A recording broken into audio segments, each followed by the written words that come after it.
नमस्कार दोस्तों। Today we'll talk about oesophagus cancer और the food pipe cancer. Food pipe is a part of our GI system जो कि हमारे मुंह से खाने को लेके हमारे पेट तक जाती है। इस ट्यूब को, इस नाली को हम फूड पाइप या ईसोफेगस कहते हैं। बहुत सारे केसेस आजकल फूड पाइप कैंसर्स के आ रहे हैं और ये कैंसर बढ़ता जा रहा है। अमूमन उन लोगों में देखने में ज़्यादा कॉमन होता है, यूँ तो किसी को भी हो सकता है, लेकिन अमूमन उन लोगों में कॉमन होता है जो कि ज़्यादा स्मोकिंग करते हैं, टबैको यूज़ करते हैं, या जिनको एसिडिटी बहुत ज़्यादा रहती है, उन लोगों में कॉमनली देखने में मिलता है। पहला लक्षण इसका होता है खाने का अटकना। सबसे पहले सॉलिड फूड यानी कि रोटी, चावल, इस तरह के जो खाने में दिक्कत आने लगती है, वो फंसने लगता है, ऐसा लगता है कि जैसे वो अटक के जा रहा है। ऐसे सिम्टम्स आते हैं और इसी टाइम पे हमें तुरंत डॉक्टर के पास जाके उसकी परीक्षण करवाना चाहिए कि कहीं ऐसा कुछ हो तो नहीं गया है फूड पाइप के अंदर। वो सबसे बेस्ट टाइम होता है इसका ट्रीटमेंट स्टार्ट करने का, इसका डायग्नोस करने का, उसमें रिजल्ट सबसे अच्छे आते हैं। अगर हम उस स्टेज पे भी, यानी कि हमें सॉलिड फूड में दिक्कत हो रही है निगलने में, हम उसमें निगलेक्ट करते हैं और फिर हमें ये दिक्कत बढ़ती जाती है, तो उसके बाद दिक्कतें फिर सेमी सॉलिड्स भी अटकने लगते हैं हमें, यानी कि खिचड़ी दलिया जैसे जो खान पान की चीज़ें हैं वो भी अटकने लगती हैं, फंसने लगती हैं। और उसके बाद भी अगर हमने इलाज नहीं करवाया उसका, तो वो ये और बढ़ता जाता है और फिर हमें लिक्विड्स लेने में भी दिक्कतें आती हैं, जैसे कि दूध या पानी पीने में भी दिक्कतें आने लगती हैं। धीरे धीरे मरीज़ का वज़न में कमी आनी भी देखने में आती है, क्योंकि जैसे जैसे किसी का सॉलिड फूड कम होगा तो उसमें प्रोटीन इंटेक, उसके जो खान पान एक नॉर्मल वो करता है इंसान, वो उसमें बदलाव आता है और वो उस तरह की अपनी कैलोरी इंटेक और प्रोटीन इंटेक को मेंटेन नहीं कर पाता है और वेट लॉस भी इसमें देखने में मिलता है। अगर किसी को शक होता है या हमारे पास पेशेंट्स इस तरह की तकलीफ लेके आते हैं दैट उनको खाना खाने में they are having some difficulty, so we should evaluate them with the upper GI endoscopy. Upper GI endoscopy is nothing but a flexible tube जिसके आगे कैमरा लगा होता है. We put it in their throat in the food pipe just to check if anything is wrong in the food pipe or not.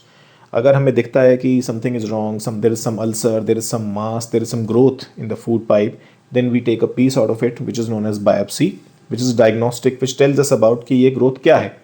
क्या ये growth कोई cancer है, क्या ये नॉन कैंसरस ग्रोथ है, क्या ये कोई स्ट्रिक्चर है जो कि सिर्फ वैसे ही ईसोफेगस पतली हो गई है, क्या ये कोई इन्फेक्शन है, और अगर ये कैंसर है तो किस प्रकार का कैंसर है, क्योंकि कैंसर, फूड पाइप के कैंसर्स भी मुख्य रूप से दो तरह के होते हैं, एडिनोकार्सिनोमा या squamous cell carcinoma.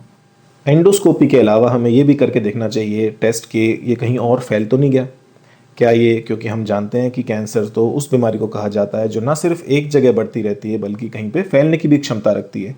PET scan से हम आमतौर पे ये पता लगा लेते हैं कि कहीं ये आसपास की गांठों में यानी लिम्फ नोड्स में, लंग्स में, लीवर में या बोन्स में या कहीं और शरीर में फैल तो नहीं गया। जब एक बार इसकी हम दोनों टेस्ट्स कर लेते हैं, endoscopy, biopsy and PET scan, तो हमें हमारे जो दो सवाल मुख्य रूप से इलाज से पहले चाहिए होते हैं कि ये क्या है ये बीमारी और ये कितनी है, यानी इसकी स्टेज क्या है, इसका उत्तर मिल जाता है। इसके बाद हम इसका इलाज कर सकते हैं। बहुत ऊपर वाली जो फूड पाइप होती है, बिल्कुल जो गले में होती है, उसको हम सर्वाइकल ईसोफेगस बोलते हैं, उसमें सर्जरी संभव ही नहीं है। उन केसेस में हमें रेडिएशन और उसके साथ साथ कीमोथेरेपी के द्वारा इसका इलाज करना होता है। इसमें रेडिएशन मुख्य भाग है इलाज का। कीमोथेरेपी उसको इफ़ेक्ट को थोड़ा और बढ़ाती है और उसका कीमोथेरेपी का अपना भी एक एडवांटेज होता है कि वो कैंसर सेल्स को मारती है। अगर ये निचले हिस्से में यानी कि इधर चेस्ट हिस्से में बीमारी है फूड पाइप में, तो उसमें फिर हम सबसे पहले रेडिएशन और उसके साथ साथ कीमोथेरेपी देने के बाद कुछ समय तक वेट करते हैं ताकि उस रेडिएशन और कीमोथेरेपी का पूरा असर उस गांठ के ऊपर आ जाए। उस मांस को छोटा कर देती है ये पद्धति। किसी किसी केस में ये पूरी तरह गायब करने में भी संभव हो जाती है, लगभग 50% पेशेंट्स में।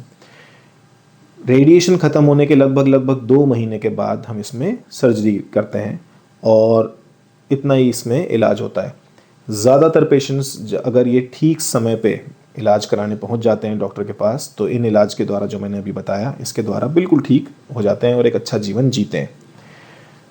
Food pipe cancer is pretty curable, लेकिन unfortunately we as individuals we make it in non-curable, or the treatment outcomes are not very good because we reach the doctor very late. हम तब doctor के पास आमतौर पे तब आते हैं patients हमारे पास जब उनको खाना तो क्या पानी पीने में भी दिक्कत हो जाती है। तब हमारे पास आते हैं कि डॉक्टर साहब अब पानी भी नहीं पिया जा रहा, अब इसका इलाज करिए। जब इनिशियली स्टेज पे पेशेंट आता है हमारे पास, उसमें कम इलाज के द्वारा बिल्कुल ठीक होने के चांसेस बहुत अच्छे होते हैं।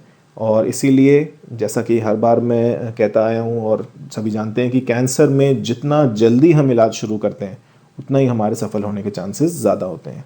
So be safe, and if there is any doubt, go to a doctor, rule out if there is anything serious or not, and be healthy.